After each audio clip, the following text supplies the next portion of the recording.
El siguiente programa puede ser visto por mayores de 12 años en compañía de adultos responsables. No contiene escenas de sexo ni violencia.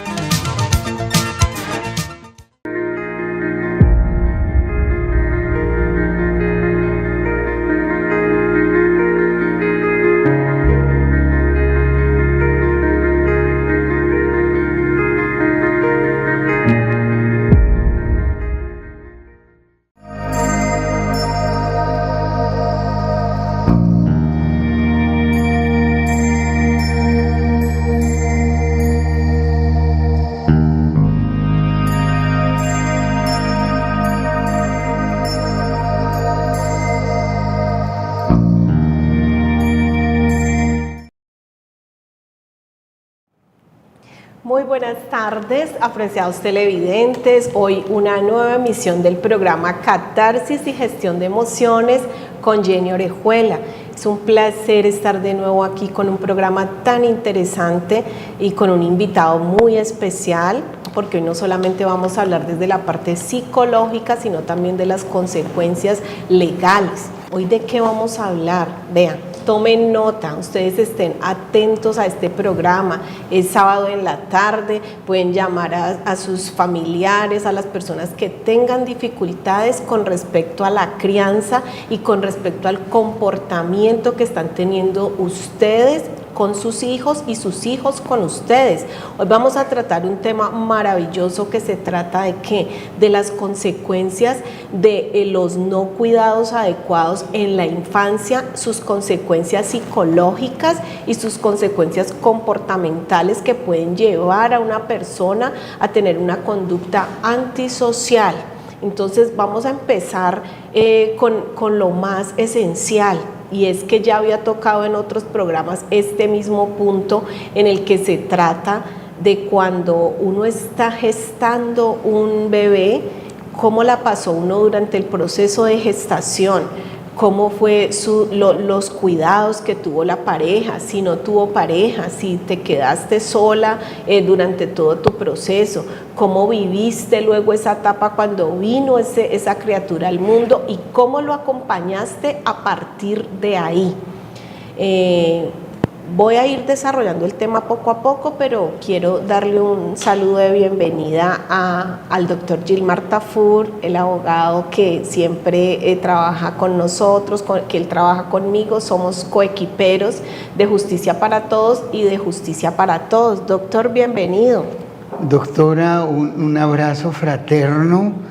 Estamos saludando a miles de televidentes en Colombia y el mundo, porque sabemos que nos ven en diferentes regiones de esta casa grande que es este universo que el Señor nos regaló. Así es. Por supuesto que el tema planteado tiene una connotación bastante interesante, que hay que trabajar muchísimo porque tiene que ver con la esencia del ser, con lo que es el ser en su vivencia presente, pero también lo que será el ser en su vivencia futura, con sus relaciones interpersonales, con su comunicación con el entorno social, con el cuerpo social mismo.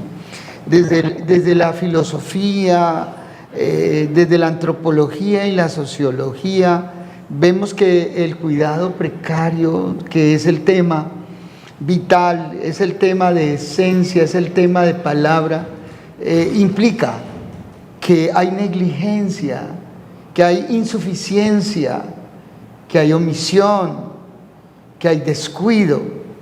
Bastante. Y entonces que cuando esos fenómenos se presentan, estamos frente a un proyecto de ser vulnerable, que va a vulnerar, que va a ser el inquilino futuro de las cárceles del país, que va a ser el personaje que va a sufrir el desprecio, pero también va a despreciar, porque allí se va a despertar un ser enfermo, mental, emocional y psicológicamente mediano. Y saben qué, apreciados televidentes, gracias doctor Gilmar, es cierto, miren, esta cantidad de violencia que estamos viendo hoy en todos los escenarios, porque es que vienen desde el escenario familiar, escolar, laboral y luego social, ¿de dónde se gesta? La gente dice, ay no, pero qué mundo tan terrible. Pues se gesta de los contextos familiares y socioculturales. O sea, ¿de dónde están saliendo esta violencia tan fuerte? Volvemos otra vez, aunque hoy el tema, doctor, no es el narcisismo, pero sí los medios de comunicación, el TikTok, el Instagram, el Facebook, todo eso se centra en el individualismo. Entonces estamos dejando de aportarles a estos chicos desde la crianza la necesidad de comportarnos como seres grupales, como seres de un entorno que debemos respetar. Entonces, cuando hay un cuidado precario, que tú lo dijiste, doctor, porque la madre, supongamos este ejemplo que es la multiconsulta en mis acompañamientos psicológicos, una mamá sola no tiene el acompañamiento del padre de ese hijo, ya ahí empieza un resquebrajamiento emocional y psicológico para la mamá que se lo transmite a su bebé. Algunas son, como les dicen hoy en día, doctor, las luchonas, pero así sea una mujer que luche y salga adelante, pues la carga psíquica es mucho más fuerte que cuando tú estás en un hogar, cuando tú estás en una familia, cuando ese niño nace en una familia nuclear. No es una excepción para todo, pero sí es un ejemplo muy grande. Entonces, esta mamá trabaja, se tiene que ir, le toca dejar a su pequeño niño al cuidado de la abuela o en un hogar del ICBF. Entonces, este niño no configura bien esa parte psicológica de su yo, su amor propio y el narcisismo sano, porque todos atravesamos eso, ¿no, doctor? Total. Usted es más conocedor en esos escenarios legales, a cuántos narcisos perversos hemos atendido. Total. Y nos ha tocado hacerle acompañamiento psicológico. Porque son víctimas, como lo pero dice, también victimarios. Como lo dice la doctora Jenny, hay un narcisismo sano que tiene que ver con la estima correcta, Okay. sin exageración. Yo les cuestionaba, porque estoy con una persona muy inteligente al lado mío, sobre la necesidad de construir un pensamiento en todas las facetas de los discursos, donde nosotros nos referimos al ser, y hay un pensamiento filosófico que hay que traer, que hay que trabajar con la palabra. Y cuando hablamos de cuidado precario, fíjense que tenemos que ir al ser humano que ha perdido su dignidad humana, y ha perdido su dignidad humana en medio de su precariedad, del entorno donde él se desenvuelve, donde él se desarrolla y donde él se vuelve un elemento que repite el comportamiento que ejercieron sobre él, un comportamiento donde se lo desconoció. Y entonces la filosofía nos entrega herramientas muy interesantes. El vacío como presupuesto de la precariedad del ser. No solamente el cuidado que ha faltado, el cuidado que no ha llegado, sino el vacío de la existencia, de la esencia profunda. ¿Y saben qué pasa? Esa ruptura que se ejecutó con esa falta de ese cuidado precario, ¿qué favorece? Pues que este ser quede con ese vacío, como tú dices, doctor, y lo trate de suplir o de llenar todo el resto de su vida, queriendo llamar la atención de diferentes formas. Ahí surgen diferentes comportamientos y distorsiones comportamentales. Entonces, trastornos de la personalidad, personas que son narcisas, perversas, otros que son narcisos desde la vulnerabilidad, o sea, se quieren victimizar todo el tiempo. Y ese es un síntoma muy grave. Claro. El síntoma de la victimización. Ok. Y la carencia de la esencia, que es el vacío de no Dios en la vida del ser. Ese es el principal. Fíjense que Hay unos filósofos muy interesantes que nos pueden servir de referente. Simone Weil, una de las filósofas más admiradas del siglo pasado. Hoy día estamos hablando de Chung Han, el filósofo alemán coreano, que nos lleva a reflexionar sobre la precariedad. Porque es que la precariedad debe estar en el discurso del psicólogo social y del que es clínico y del que es neuro. ¿Por qué? Porque es que el caos está allí al frente. Y el caos está representado en las adicciones. Las adicciones que vinieron a ser el elemento que servía al que tiene cuidado precario para llenar los vacíos, en vez de llenarlo con el infinitamente superior, el Dios de la vida.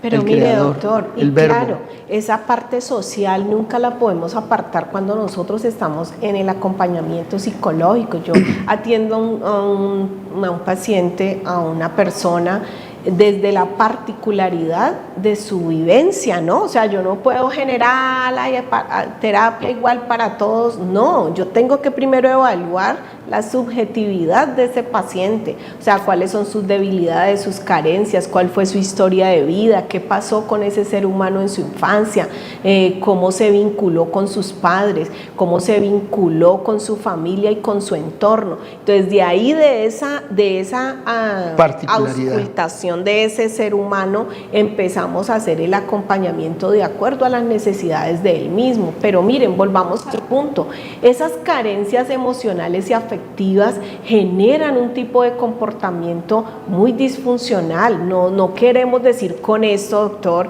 que todas las personas que no tuvieron ese cuidado adecuado en su primera infancia, todos van a ser delincuentes, no, estaríamos mintiendo. Gracias a Dios hay personas que tienen unos recursos psicológicos fabulosos. Y que logran salir adelante y logran entender, pero no todos somos iguales. O sea, dos personas pueden compartir el útero, 2, 3, 4 gemelos, y cada uno se comporta y tiene una diferencia de captar la vida, captar las cosas. Entonces, lo que para ti puede ser un chiste, para otra persona puede ser una afrenta. Entonces, por eso, esa es la empatía, ¿no? Entonces, vamos al punto, ¿por qué estos chicos nos vamos a centrar en los que no tienen buenos recursos psicológicos y que terminan con unos comportamientos delincuenciales y que se gestan en la casa? Ahora, eso tiene consecuencias en la vida cotidiana. Total. Es decir, esos personajes que crecieron con esas carencias van a ser los padres futuros maltratadores, las madres violentas y victimizadas. Esas van a ser las situaciones de violencia intrafamiliar que se van a tratar en los despachos legales, pero también en la consulta psicológica, cuando usted elabora experticias y pericias para decir cuál fue la razón por la cual esta persona llegó a ese estado, cómo vivencia esa crisis. Entonces es cierto, es real que esa carencia de afecto en la etapa primaria, en esos primeros 7 años, y luego la segunda fase de esos 7 a los 13 años, a la adolescencia, y luego la tercera fase, que esas carencias tienen incidencia, como lo decía la doctora, en el ámbito sociocultural, se absorbe mucha cosa y eso te daña, te mata, pero lo que más te mata es ese cuidado precario de la primera infancia. Y ahí les quiero dar un direccionamiento, porque aquí no solamente vamos a hablar puntualmente, ay, ¿qué fue lo que pasó? No, estamos en el ejemplo, doctor y televidentes, que usted fue una madre que viene de un hogar monoparental y le tocó salir cuando su hijo estaba muy pequeño, 2, 3 meses, a laborar, y le tocó dejarlo no porque usted sea una mala madre, sino porque, pues entonces, ¿cómo comían? ¿Cómo porque subsisten? Le tocó.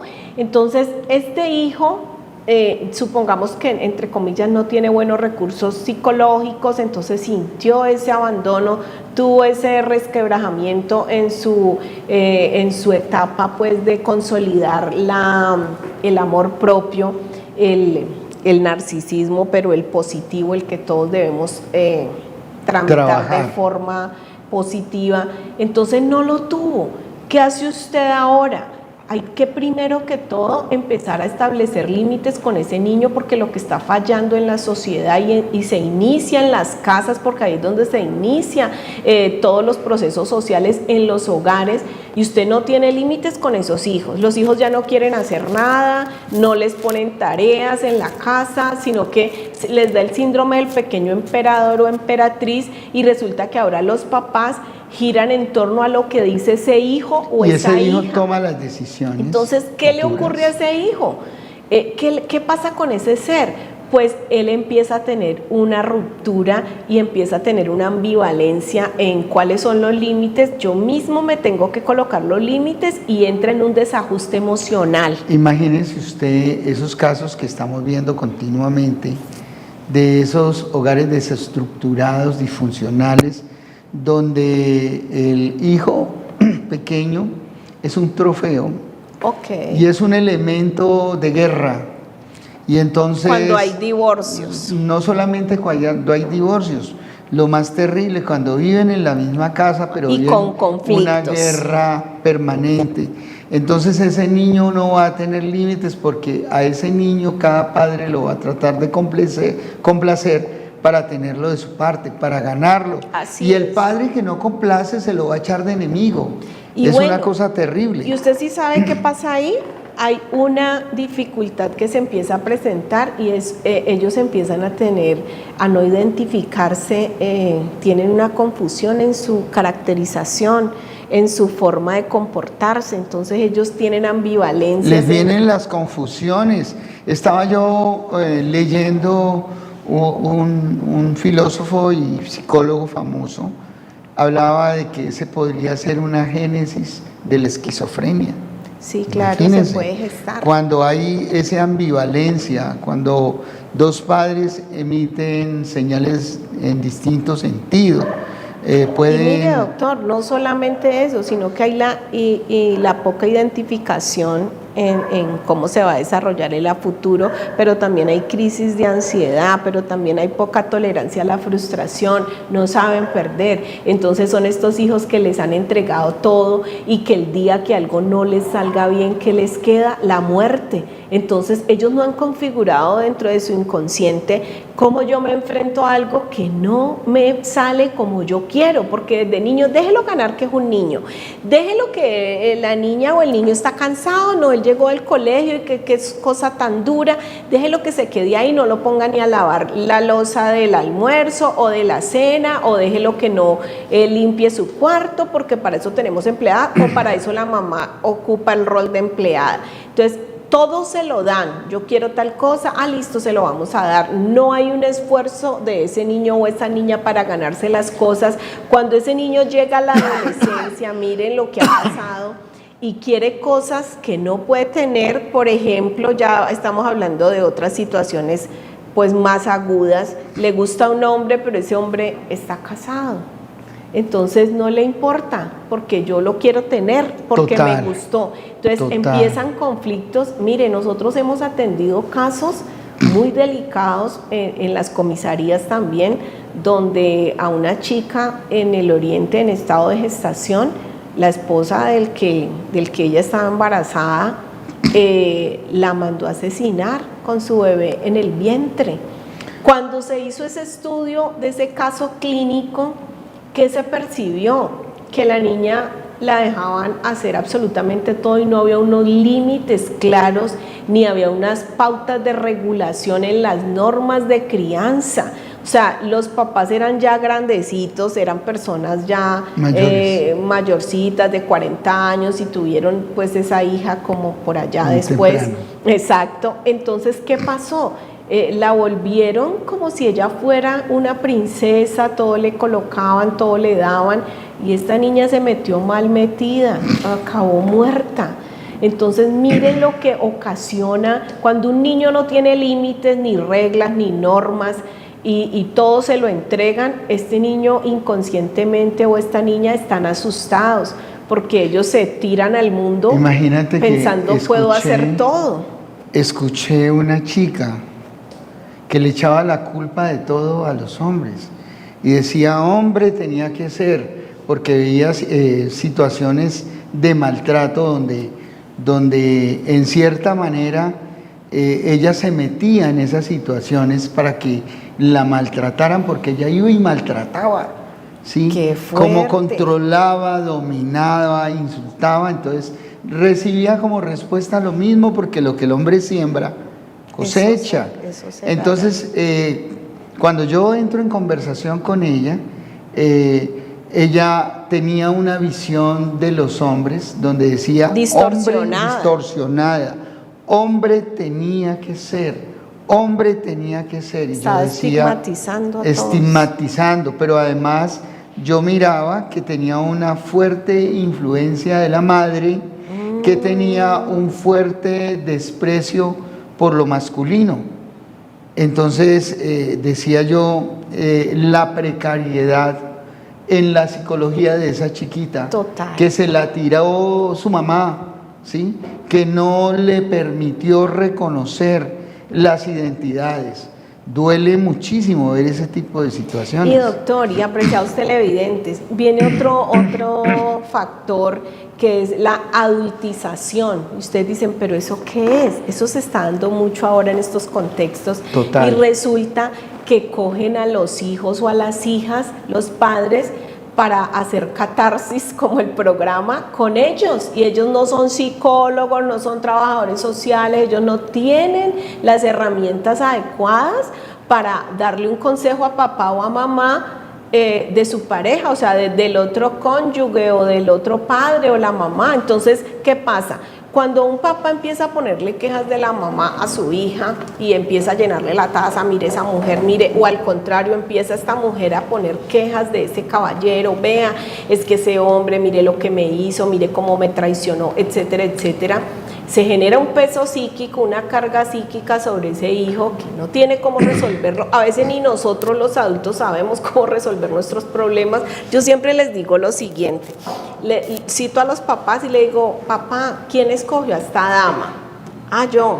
Y señorita, usted, ¿cómo hizo para conocerlo a él? Su hija todavía no estaba. Ah, no, claro, nosotros nos conocimos y fue después que la tuvimos. ¿Y por qué le pone quejas si ustedes voluntariamente, como unas personas con todo su coeficiente intelectual bueno, sus procesos cognitivos en orden, se escogieron, disfuncionales o no? O sea, dijeron sí, se metieron a tener una relación, porque ahorita van a coger a una menor o a un adolescente, o así sea un adulto, porque también hay adultos que todavía viven con sus padres.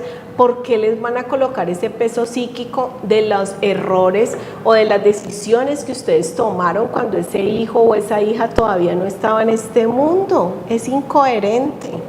Sí, y eso hace parte de un trato deficiente en la relación parental, que es una forma de violencia, ¿no? Es otra forma es una forma de violencia, pero la gente no lo sabe.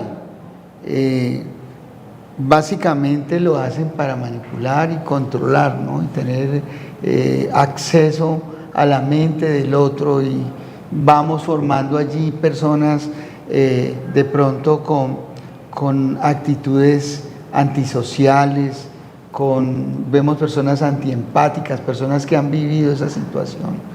Se vuelven antiempáticas, se vuelven antipáticas. Y son pesados, son personas pesadas para el trato. Sociopáticos, se convierten en personas pesadas. Y entonces es muy doloroso ver el quiebre de esas personas. Y a veces uno las ve tan lindas, pero están quebradas. Y están quebradas porque tuvieron un trato precario a nivel psicológico, los instrumentalizaron para vengarse del otro, para dañar al otro o a la otra. Y mire, doctor, ¿usted sabía que ese acompañamiento precario o ese abandono emocional o físico en algunos casos genera diferentes vínculos distorsionados en la edad adulta?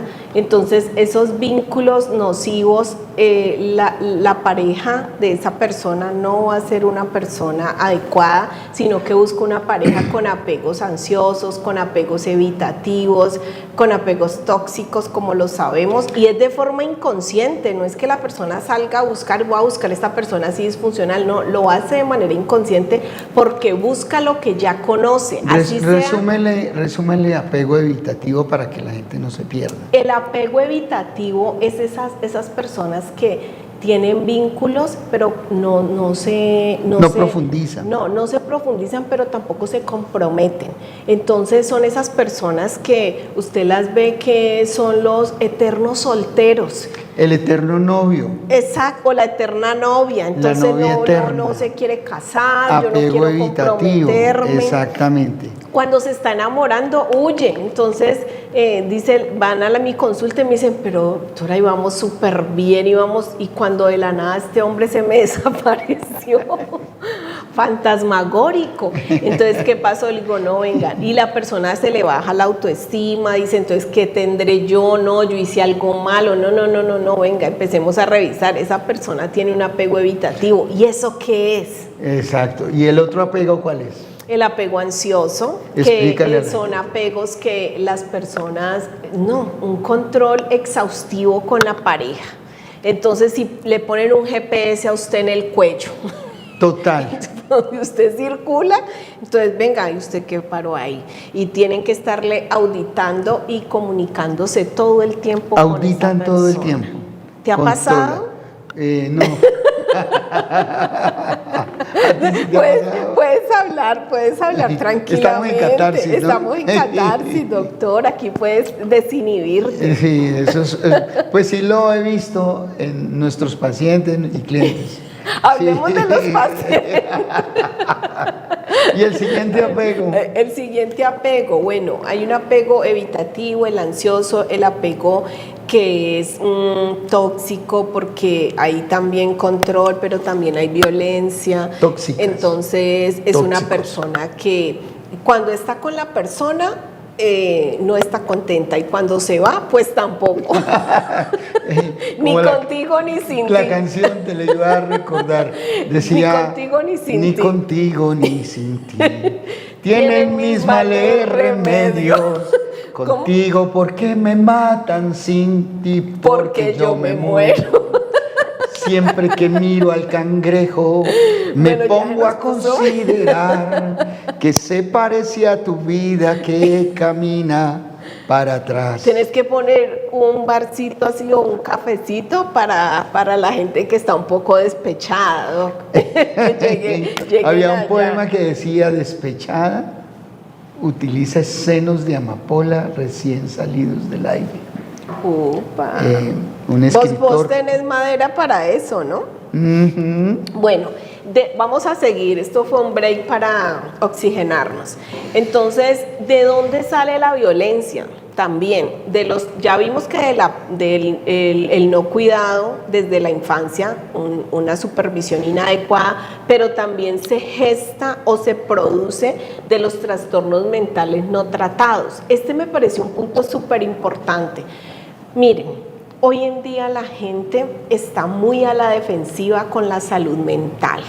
Son unos pocos asertivos, que incluyéndome, porque nosotros los de salud mental también debemos tener terapia, no somos infalibles. La gente dice, ay no, como es psicóloga, perfecto. No, somos seres humanos igualitos a ustedes, que necesitamos apoyo, que pasemos por tristezas, por enojos, por irritabilidades. Hay gente que nos produce fastidio, pero ¿cuál es la diferencia?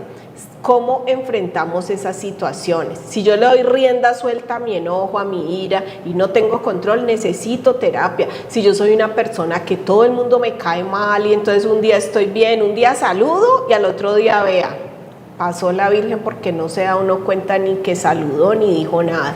Entonces esas personas se tornan pasivo-agresivas, la agresión no es solo física sino el comportamiento. Entonces estas personas variables necesitan terapia, ojo, no significa que usted esté loco, usted pudo haber tenido un no debido acompañamiento en su infancia que le genera estos trastornos comportamentales. Y eso tiene consecuencias en la vida futura.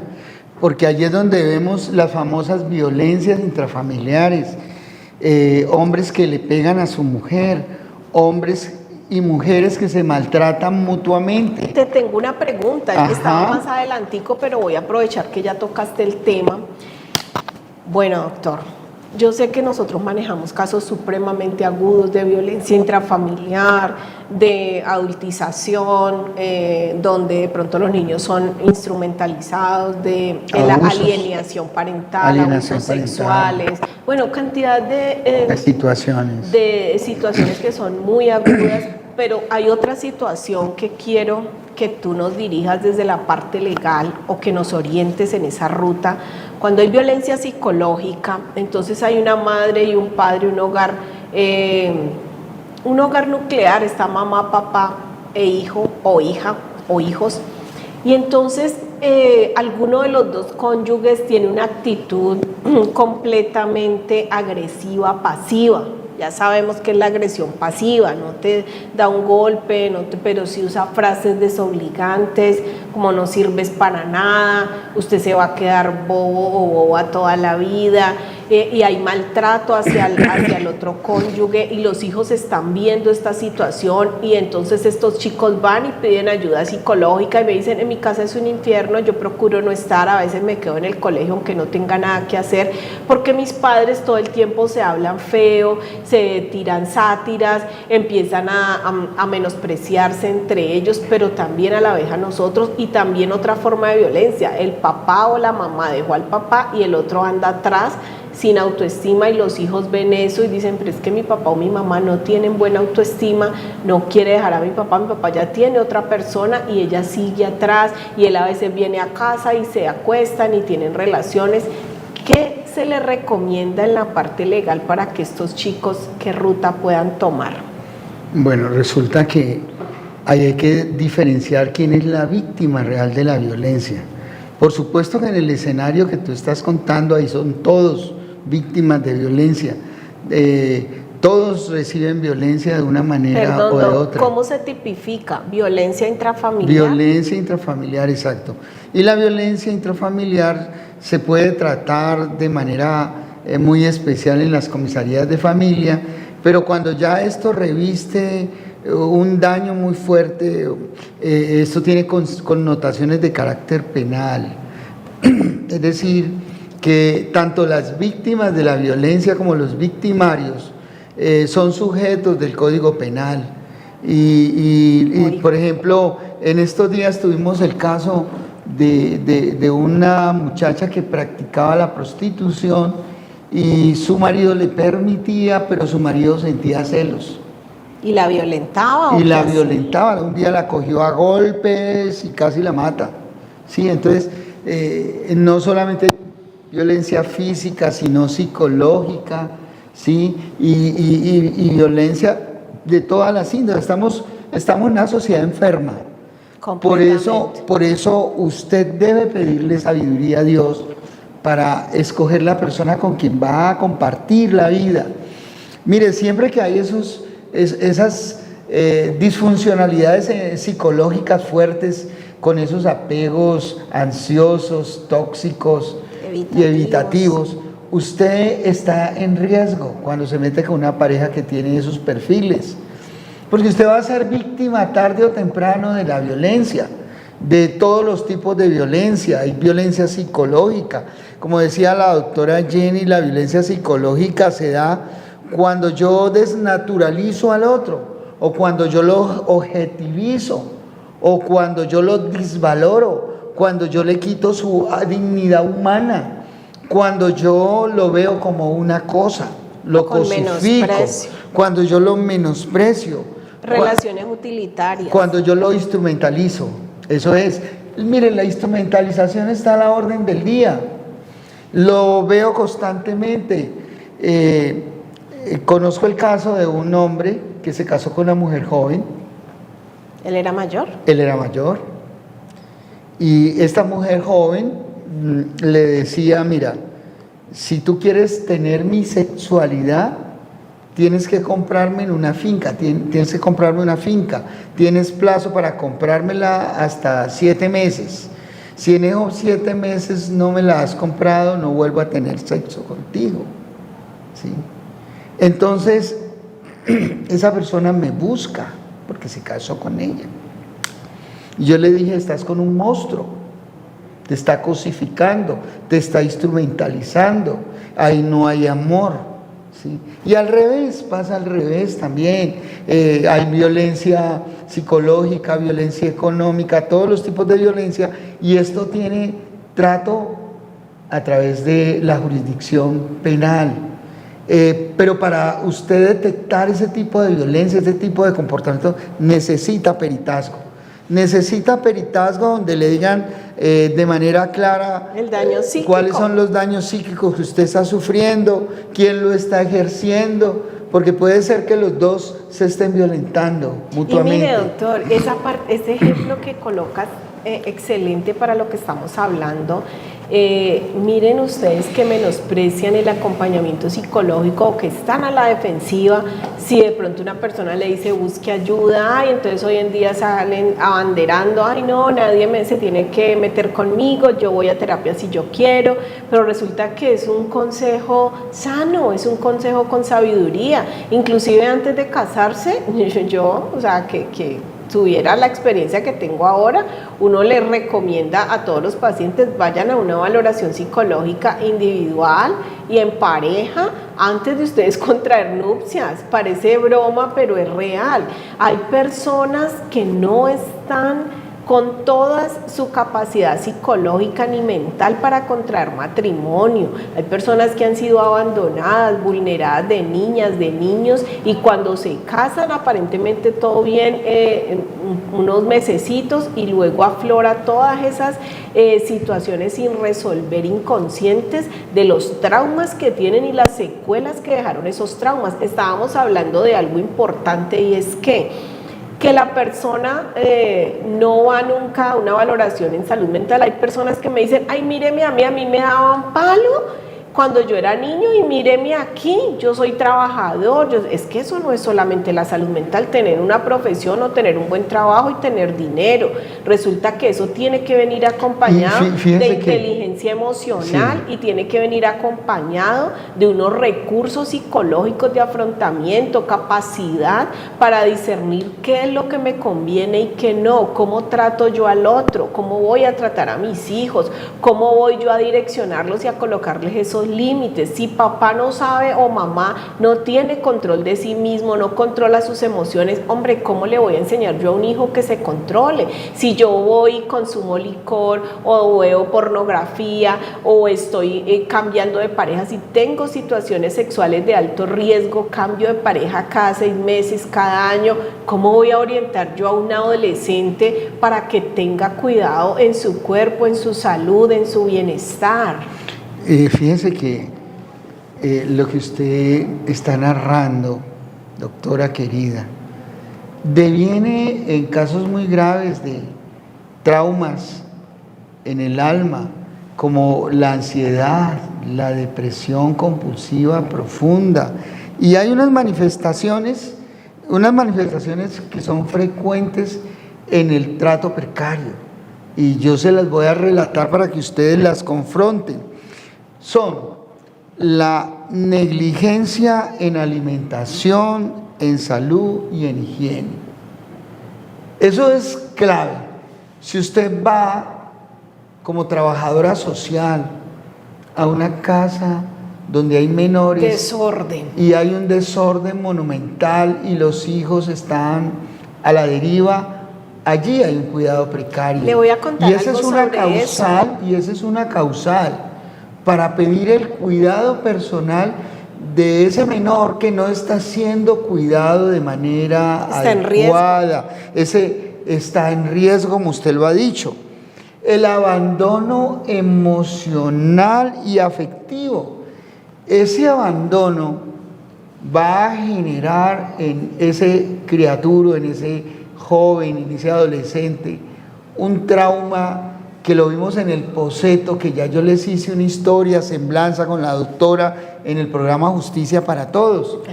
Hablamos del Poseto, el trauma de la falta de afecto que recibió ese caballero y que luego miren lo que pasó. Como 40 años después de ese suceso, él va y se venga de la sociedad y se venga de su mamá y la mata. Eso ocurrió en Colombia. No estamos fantaseando, estamos contándoles situaciones de la vida cotidiana. Por eso cuando hay que hacer los procesos psicológicos y los procesos jurídicos, hay que hacerlos sin temor, hay que buscar el auxilio. Decir la verdad, porque mire, doctor, aprovechando eso, las personas van ocultando la verdad. Y no es que seamos infalibles, pero hombre, uno, pues tenemos el discernimiento de Dios, la sabiduría de Dios porque somos creyentes. Dos, estamos todo el tiempo en continuo aprendizaje, desde la experticia que nosotros manejamos y la experiencia. Es muy difícil que una persona vaya y nos engañe, o sea, que vaya haciéndose la víctima y que lo están acusando de algo que no hizo, cuando en realidad usted o sí abusó o sí fue violento en su casa o en su familia. Entonces luego no pueden decir, ay, entonces este proceso me salió mal. No, le salió la verdad, y nosotros tenemos un compromiso primero con Dios y luego con la sociedad. Nadie le va a dar un peritazgo positivo a una persona que ya está en proceso de judicialización cuando es un peligro para la sociedad. O sea, hasta ahí nosotros llegamos y se le dice directamente al cliente, al paciente, aquí no se va a alterar nada ni por todo el oro del mundo. O sea, lo que salga en ese peritazgo, eso es lo que nosotros le decimos si le conviene o no. Inclusive antes de que o ya había podido realizar el pago, y se le dice, usted puede pedir el reembolso y nosotros con mucho gusto se lo damos. Pero así, en primera instancia, se le nota que está mintiendo. Otro factor de desprotección y cuidado precario es la falta de protección. Cuando no se protege al adolescente, al niño, entonces ni se le supervisa, ni se le ponen límites, eso es un caos. Y ahí usted está formando una persona que va a ser antisocial, se va a ser psicópata. O va a ser, no siempre, pero en algunos casos pasa eso. Mire, cuando el papá o la mamá no hay, como que no están coartados para criar a su hijo, no hay una organización familiar, sino que están en una lucha interna, así estén juntos, es como si usted le pusiera una X a ese joven o a esa niña en la espalda, diciéndole, usted es la persona que va a ser disfuncional porque no hay un orden en la casa. Entonces la misma parte emocional de esa niña va a estar confundida, o de ese niño. Entonces ella, ¿qué va a tomar? Decisiones erróneas. Hay una confusión, empiezan unas angustias intrapersonales, y empieza un sufrimiento psíquico y también un enojo que no sabe cómo resolver. Entonces, ¿cómo empiezan a faltar en el estudio o en la universidad? Empieza la grosería con alguno de los dos padres, a faltarle al respeto al papá o a la mamá, y a volverse completamente agresivo en palabra, inclusive en hechos. Hay hijos que les han pegado a sus padres, o que son violentos dañándole las cosas, que son preferidas. Asesinan a sus padres, eso se ha Yendo visto. al caso más extremo, eso es lo que pasa. Imagínese doctor. usted, el control excesivo también. Total. Es otro factor. ¿Y usted sabía el aislamiento, control excesivo y aislamiento es un factor de cuidado precario. Total. Cuando pasa mucho, cuando las parejas terminan sus relaciones, entonces regularmente la custodia del cuidado no se lo dan a los papás, se quedan las mamás con los hijos. La mayoría de veces. La mayoría de las veces. Yo invito mucho a la gente para que la custodia se la den a la persona que le dé más posibilidades en forma integral, al desarrollo integral de ese hijo. Fíjese, Doc, que cuando pasa eso, se aísla al adolescente y al menor, porque el papá se quedó sin la custodia. Y entonces la mamá inicialmente toma a esos hijos como instrumento de guerra y de venganza, y no te los dejo ver. Y entonces, ¿qué hace ese papá? Unos luchan, unos pelean, precisamente porque en el equipo legal nosotros hemos defendido a padres por siempre. Siempre una nos ha ido organización, bien en nos ha eso, ido ¿no? muy bien, Gracias defendiendo derechos parentales tanto de hombres como de mujeres. Pero hay casos en los cuales los hombres se dan por vencidos cuando no les dan la custodia. Y mire lo que pasa ahí. Una hija, ese factor es importantísimo porque esta sociedad erradamente dice que papá puede ser cualquiera, ¿no? Y Monstruoso. le aumentan una grosería. Monstruoso. Pero resulta que miren lo importante de la figura paterna, es lo que consolida en esa hija, en ese hijo, la seguridad. Entonces, cuando vemos esas mujeres que crecen en un hogar matriarcal, donde la mujer es que tiene esa energía masculina, y entonces ella es la que dice qué hacer, y entonces yo pongo esto aquí, y el hombre no tiene ni voz ni voto, esa niña muchas veces se convierte en una mujer maltratadora, o al contrario, porque existen los dos extremos, que se deja maltratar. Entonces se consigue una persona que la vulnere. Entonces todo eso que era grosera en la adolescencia, cuando consigue una pareja, se consigue un maltratador de forma inconsciente. Entonces empieza la mamá, ay, pero ¿qué pasó aquí? Pero está simplemente reproduciendo lo que ella vio en sus contextos familiares. ¿Cuál es el resumen y cuál es el objetivo de este programa, apreciados televidentes? Que ustedes tengan herramientas para manejar a sus hijos, que ustedes tengan control en sus casas, que si hay un hogar donde están habiendo dificultades porque no se ponen de acuerdo en las crianzas, busquen apoyo profesional. Aquí está nuestro teléfono 305-706-8776, vía WhatsApp solicite una cita, tenemos tarifas sociales. Si tiene un problema más agudo porque se está divorciando, el teléfono del doctor, su teléfono. 315, anótelo. 315-528-1453. Anótalo, mi querido amigo Enson, 315-528-1453. Para todos, ahí también somos coequiperos. Sí, somos coequiperos. O buscan a Jenny y preguntan por el abogado. Perfecto, ya le he mandado gente, así siempre pasa. Entonces, decíamos que el aislamiento es un factor de violencia y de cuidado precario, que es el tema. Y aislar significa que lo dejo solo a su libre albedrío, y entonces ese ser se va a volver un ser vulnerable, muy vulnerable. Entonces el aislamiento o el control excesivo es un factor de vulnerabilidad que reproduce estereotipos de víctimas, como lo decía la doctora, víctimas o victimarios. Los convertimos a esos muchachos en maltratadores o en maltratados. Miren, hay un caso especial con un adolescente con un problema de adultización porque los padres se fueron para el exterior y lo dejaron al cuidado de sus abuelos. Pues los abuelos están haciendo un favor, ellos no son responsables, yo siempre he dicho eso, porque un abuelo tiene que asumir el cuidado de un nieto. Bueno, lo hace de forma voluntaria. Cuando pasan las situaciones con los nietos, los papás vienen a reclamarle a ese abuelo. Eso no debe ser, eso también se debe contar como violencia intrafamiliar. Entonces este chico, mire lo que empieza a hacer, empieza a tener pues acceso a dinero porque los padres querían suplir como ese abandono emocional y físico enviándole dinero, se compra una moto, empieza a andar con una chica, con otra, y a tener conductas sexuales de alto riesgo hasta que es contagiado con VIH.